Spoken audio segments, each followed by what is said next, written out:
Assalamualaikum warahmatullahi wabarakatuh. Kami dari kelompok Tracer akan mempresentasikan bisnis plan kami. A proposal of what we want to achieve by the end of the year. Next.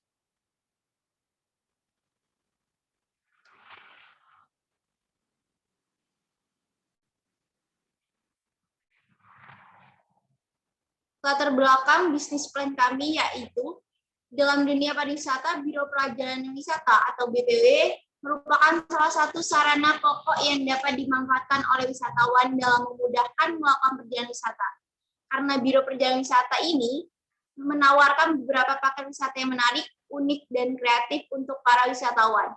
Membuat dan memasarkan paket wisata tentunya harus memiliki strategi-strategi dan inovasi berdasarkan pada studi penelitian yang berkelanjutan sehingga paket wisata yang dipasarkan dapat menarik minat para wisatawan untuk membelinya. Sehingga jelas bahwa BPW merupakan salah satu kunci dalam menyalurkan produk dan dari industri pariwisata hingga sampai ke konsumen, yang dalam hal ini merupakan wisatawan. Next. Baik, selanjutnya akan dipaparkan oleh Saudara Saiful. Kepada Saudara Saiful, dipersilakan. Baik, terima kasih sebelumnya kepada moderator.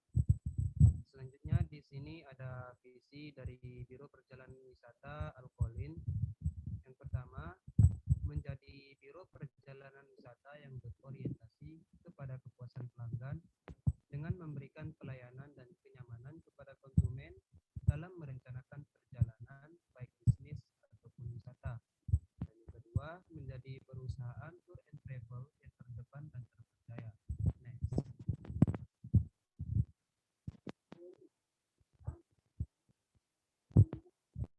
Kemudian misi dari Biro Perjalanan Wisata Al-Qaulin itu sendiri yang pertama, memberikan pelayanan yang terbaik dan harga yang terjangkau. Yang kedua, menggunakan tenaga kerja yang profesional. Yang ketiga, meningkatkan manajemen perusahaan yang berstandar nasional. Selanjutnya, menjalin hubungan jangka pendek dan jangka panjang dengan pelanggan. Dan yang terakhir, menjalin kerjasama dalam bidang pariwisata dengan semua pihak yang terkait. Selanjutnya, saya serahkan kembali kepada moderator. Terima kasih.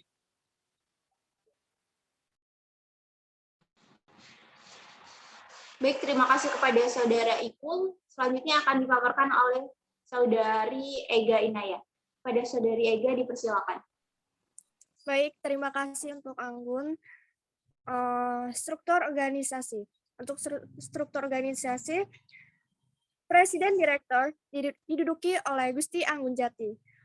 Di bawah Presiden Direktur yaitu General Manager. General Manager ini diduduki oleh Erica Panidian Sapitri. General Manager dibagi menjadi 4, yaitu ada Manajer Administrasi yang diduduki oleh Putri Yanti, lalu ada Manajer Accounting yang diduduki oleh Dwi Rahayu, dan ada Manajer Marketing diduduki oleh Saiful Paris, dan Manajer HRD yaitu Putra Erlangga. Untuk Manajer Marketing dibagi menjadi 3, yaitu Sales Tour and Travel yang diduduki oleh Hafiz Salimi Praja, lalu ada Ticketing yang diduduki oleh saya sendiri, Ega Inaya Ananda, dan yang terakhir Operation yang diduduki oleh Anissa Rizka Amalia. Baik, selanjutnya akan saya kembalikan oleh moderator Gusti Anggun Jati. Terima kasih kepada Saudari Ega. Selanjutnya akan dipaparkan oleh Saudara Putra Erlangga. Kepada Saudara Putra Erlangga, dipersilakan.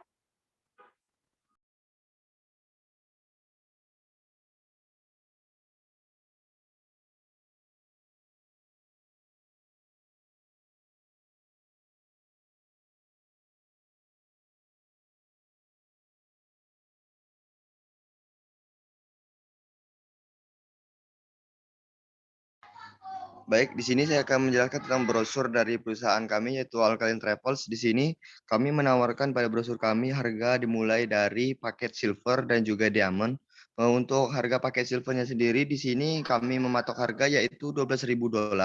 Di sini kami juga mengutamakan mata uang dolar karena mata uang dolar merupakan mata uang yang memiliki acuan kepada perjalanan di seluruh dunia. Di sini untuk paket diamond sendiri yaitu $19.000, yaitu untuk paketnya itu 9 malam di Madinah dan 15 malam di Makkah.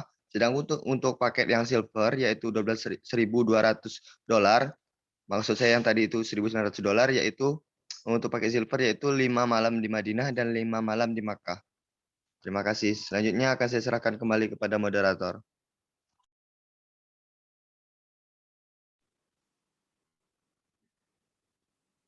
Terima kasih kepada Saudara Angga. Selanjutnya untuk analisis SWOT akan dijelaskan kepada Saudari Erika. Kepada Saudari Erika dipersilakan. Terima kasih Ibu Gusti. Ya, analisis SWOT. Yang pertama itu ada strategi kekuatan. Jadi, Alkalin Tour and Travel ini menyediakan wisata tani merupakan perjalanan dari perusahaan. Nah, hal ini dikarenakan banyak harga yang kami tawarkan juga bersaing dengan apa yang didapat oleh konsumen. Memiliki kualitas pelayanan yang baik terhadap konsumen, memiliki moda transportasi yang baik, dan juga memiliki izin dari Dinas Perhubungan. Next.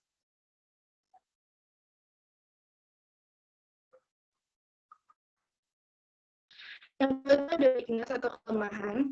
Jadi Alkalin Tour and Travel ini belum memiliki banyak destinasi wisata nasional dikarenakan perusahaan ini masih baru, berdiri, dan perlu melakukan survei untuk membuka destinasi trip baru.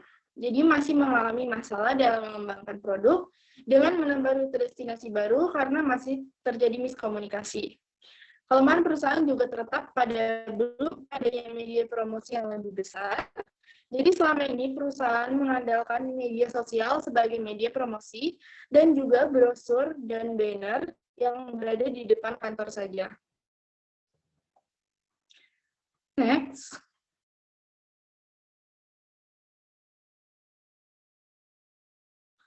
Selanjutnya adalah opportunity atau analisis peluang. Jadi Indonesia ini merupakan negara muslim terbanyak dan negara kepulauan yang memiliki keindahan yang tidak dimiliki dari negara lain. Nah, banyaknya masyarakat dengan kebutuhan rohani menjadikan kesempatan yang baik serta adanya keindahan alam seperti alam bawah laut, pegunungan yang aktif, dan ada desa yang kental menjadi ciri khas tersendiri yang dimiliki oleh Indonesia. Peluang industri pariwisata Indonesia juga sangat besar karena memiliki banyak destinasi wisata yang bisa dikunjungi. Sehingga usaha bisnis tour and travel sangat cocok untuk dijalani. Next.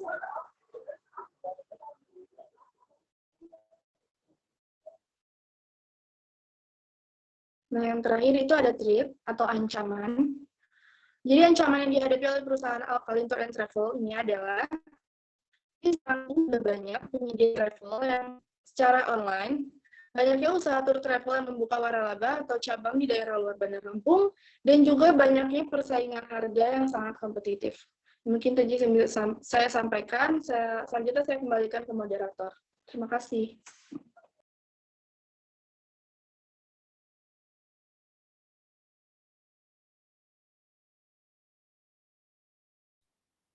Terima kasih kepada Saudari Erika. Selanjutnya untuk analisis produksi akan dijelaskan oleh Saudari Anissa. Kepada Saudari Anissa dipersilakan. Ya, baik. Terima kasih Saudari Anggun. Selanjutnya analisis produksi. Proses produksi yang pertama dalam menjalankan usaha Alkalin Tour and Travel membutuhkan bantuan dari tenaga kerja untuk melakukan kegiatan usaha setiap harinya. Mulai dari pelayanan konsumen, melakukan reservasi, pembuatan brosur, membuat laporan keuangan, hingga mempromosikan produk paket haji dan umroh. Lalu yang kedua, desain brosur dibuat dengan menyesuaikan paket haji dan umroh dan dibuat dengan tampilan yang semenarik mungkin. Lalu yang ketiga, brosur haji dan umroh telah dibuat yang kemudian dicetak untuk dipromosikan secara langsung. Lalu yang keempat, produk yang telah ada siap untuk dipromosikan melalui platform sosial media Al-Kalim Tour and Travel. Lalu yang terakhir, partner yang dibutuhkan dalam menjalankan usaha adalah PO Bus, penginapan, kafe and resto, dan toko souvenir dan oleh-oleh. Lalu untuk tahap produksi, yang pertama mensurvei terkait destinasi wisata, transportasi, akomodasi. Lalu selanjutnya mengumpulkan data-data terkait destinasi wisata, transportasi, akomodasi tersebut untuk kebutuhan para wisatawan dan asuransi. Lalu selanjutnya membuat paket haji dan umroh, lalu merinci biaya, menjual produk yang sudah ditentukan, dan yang terakhir evaluasi. Lalu untuk analisis pasarnya, yang pertama yaitu ada target kami. Target kami adalah jamaah yang ingin berangkat umroh atau haji di Indonesia. Lalu wisatawan yang ingin berlibur di South East, Asia, dan Middle East. Baik, selanjutnya saya kembalikan ke moderator.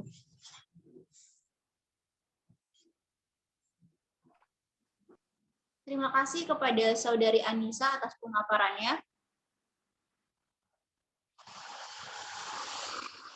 Baik, selanjutnya untuk analisis gambaran pasar dan produksi akan dijelaskan oleh Saudari Putri. Kepada Saudari Putri dipersilakan. Terima kasih untuk Saudari Anggun. Di sini terdapat analisis gambaran pasar produksi. Yang pertama yaitu umroh ini merupakan haji kecil.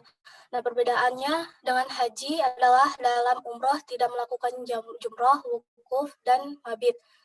Sekain kegiatan itu dilakukan dalam ibadah umroh. Yang kedua itu umroh menurut bahasa itu artinya berkunjung atau ziarah. Sedangkan menurut agama ialah mengunjungi Baitullah dengan niat ibadah dengan cara tertentu dan dapat dikerjakan dalam waktu haji maupun di luar musim haji, dan disebut haji kecil. Umroh dilakukan dengan ihram dari mikat, kemudian tawaf, sa'i, dan diakhiri dengan tahallul atau gunting rambut dan terlepas dari larangan ihram.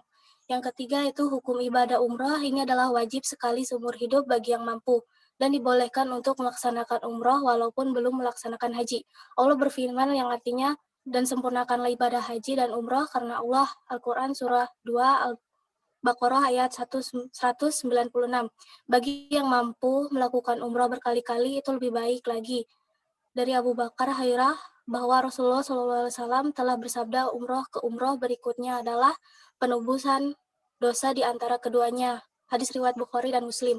Nah, dari penjelasan di atas, maka kami melihat peluang usaha dalam ibadah umroh dan haji khusus karena ibadah tersebut tidak akan pernah berhenti dan dapat dilakukan berkali-kali. Saya kembalikan lagi kepada moderator. Terima kasih. Terima kasih kepada Saudari Putriyanti atas pemaparannya. Untuk analisis pasar dan pemasaran akan dijelaskan oleh Saudari Dwi. Kepada Saudari Dwi dipersilakan. Baik, terima kasih Anggun. Selanjutnya analisis pasar dan pemasaran. Yang pertama target pasar. Target pasar ini adalah wisatawan lokal dan nasional. Jenjang usianya adalah remaja dan dewasa, dimulai dari usia 18 sampai 50 tahun. Yang kedua, segmentasi pasar.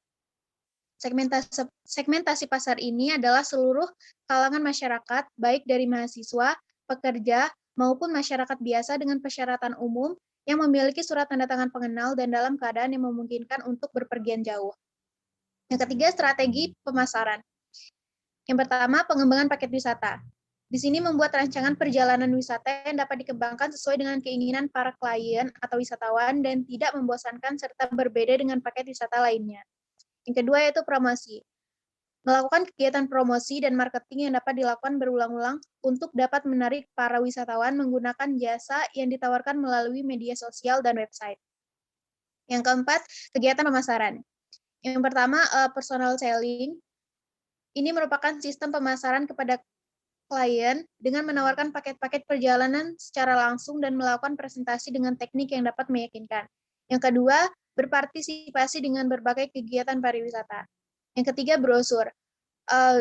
Di sini merupakan sistem pemasaran yang dilakukan dengan membuat brosur dan sejenisnya untuk dapat menarik para klien dengan cara menyebarkan brosur dan sejenisnya. Yang keempat yaitu advertising atau iklan. Sistem pemasaran dengan menjalin kerjasama dengan para travel agent dan lain sebagainya, dan yang masih dalam lingkaran bisnis usaha jasa pariwisata.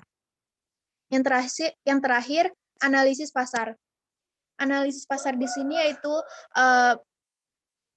dari remaja sampai dewasa dimulai pada usia 18 sampai 50 tahun dan berdasarkan jenis pekerjaannya yaitu remaja dan dewasa dan 2 pekerja. Baik. Selanjutnya saya kembalikan kepada moderator. Terima kasih kepada Saudari Dwi atas pemaparannya. Selanjutnya untuk analisis keuangan akan dijelaskan oleh Saudara Hafiz. Pada Saudara Hafiz, dipersilakan. Terima kasih sebelumnya Saudari Anggun. Di sini saya akan menjelaskan tentang analisis keuangan. Mulai dari pendapatan paket tur umroh senilai 275.846.750 juta rupiah. Penjualan tiket yaitu ada 2 juta rupiah. Lalu penjualan voucher hotel ada 1.500.000 rupiah. Kemudian ada harga pokok penjualan, mulai dari tiket 2 juta rupiah, voucher hotel 1.500.000 rupiah, tur pendamping leader 2 juta rupiah, jumlah harga pokok penjualan 5.500.000 rupiah, laba kantor penjualan 9 juta rupiah. Kemudian ada biaya usaha, yaitu ada beban penjualan, promosi dan iklan yaitu 900 rupiah. Beban umum dan administrasi. Yang pertama ada gaji dan tunjangan senilai 15 juta rupiah, penyusutannya 1 juta rupiah, sewa gedung 10 juta rupiah, paket pos jasa telekomunikasi 3 juta rupiah, BBM dan parkir 7 juta rupiah, listrik, air, gas 5 juta rupiah, rumah tangga kantor keamanan dan kebersihan 8 juta rupiah, fotokopi dan cetakan 600.000 rupiah, perjanjian dan jasa profesional 1 juta rupiah, iuran dan keanggotaan 1 juta rupiah, administrasi bank 5 juta rupiah, jamuan dan representasi 4 juta rupiah, asuransi 1.500.000 rupiah, pemeliharaan 1 juta rupiah, beban lain-lain 2.500.000 rupiah. Jumlah biaya usahanya yaitu 86.500.000 rupiah dan laba bersih usaha 188.746.750 juta rupiah. Oke, saya kembalikan kepada moderator. Terima kasih kepada Saudara Hafiz atas pemaparannya. Baik, untuk kesimpulan dari bisnis plan kami yaitu berdasarkan hasil analisis dan pembahasan yang telah dilakukan dalam perencanaan bisnis yang dijalankan, maka dapat diberi kesimpulan bahwa perusahaan memiliki faktor internal dan eksternal, yaitu kekuatan, kelemahan, peluang, dan ancaman. Masing-masing faktor tersebut dapat dianalisis dan menghasilkan beberapa rekomendasi strategi yang digunakan perusahaan untuk perkembangan perusahaan di bidang tour, travel, haji, dan umroh ke depannya agar selalu diperbaiki. Itulah pemaparan bisnis plan dari kelompok kami. Apabila ada salah dan kurangnya kami mohon maaf. Kami akhiri. Wassalamualaikum warahmatullahi wabarakatuh.